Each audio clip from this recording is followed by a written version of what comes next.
அஸ்ஸலாமு அலைக்கும் வரஹ்மத்துல்லாஹி வபரகாத்துஹு அல்ஹம்துலில்லாஹ் வஸ்ஸலாத்து வஸ்ஸலாமு அலைக்க யா ரசூலல்லாஹ் ஸல்லல்லாஹு அலைஹி வஸல்லம்.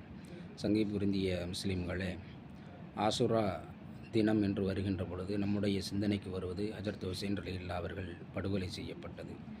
எனவே நம்மிலே சிலர்கள் தவறாக எண்ணியிருப்பதைப் போல் ஆசுராவுடைய தினம் அதை மிக கவலைக்குரிய தினம் என்று நாம் நினைப்பது தவறு.